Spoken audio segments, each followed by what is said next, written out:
Some breaking news now. Canada's Public Health Agency says the country has now officially lost its measles elimination status. It's a status Canada has held since 1998. But after a spike in cases in the past year, the Pan American Health Organization has notified Canada that it no longer holds elimination status. Public Health says the agency reviewed recent epidemiology and lab data and confirmed sustained transmission of the same measles virus strain in Canada for more than 1 year. Joining me to discuss the impact is Dr. Isaac Bogoch. He's an infectious disease specialist. Dr. Bogoch, good morning to you. So let's start with your reaction that Canada has lost its measles elimination status. What does it mean? It's very disappointing. I mean, we are a global leader in medicine and health and science and public health. And this certainly bruises our reputation.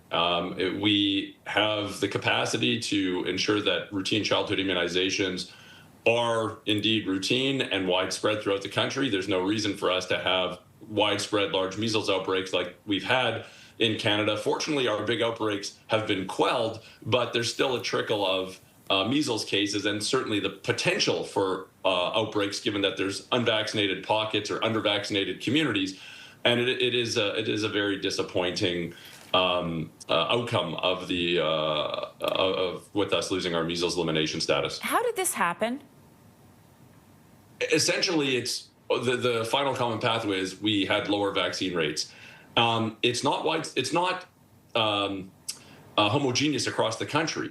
There's pockets in Canada where the vaccine rates are lower and where the community level protection is lower. So when the virus is introduced to those communities, you get larger outbreaks. The virus takes off like wildfire. Remember, this is one of the most transmissible viruses that we have on the planet. It has a knack for finding unvaccinated individuals and under-vaccinated communities, and that's exactly what it did. The key here is lowering barriers to vaccinations and providing families and communities and the general public with credible, data-driven, science-based information such that they can make smart decisions for themselves and their families, such that when they are presented with the option of vaccination, they make a smart choice and there's good uptake of our routine childhood immunizations. But yeah. I would say by and large, most Canadians are immune to measles. They're either of an age where they had this infection in the past and recovered and are immune, or they've received their immunizations. The issue here is that there are pockets and communities that are under-vaccinated where the virus can take off. That's what we saw, for example, in southwestern Ontario. So how difficult is it to get this status back, Dr. Bogoch?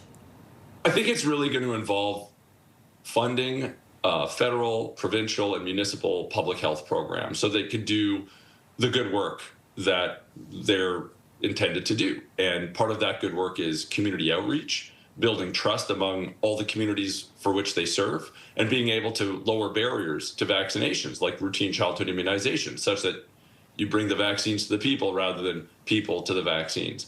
This isn't something that we're going to fix overnight. This is going to be an ongoing process where we need to really dig deep and do the hard lifting of public health and access to primary care to ensure that our routine childhood immunization rates are higher, especially in those communities where we see lower vaccine rates.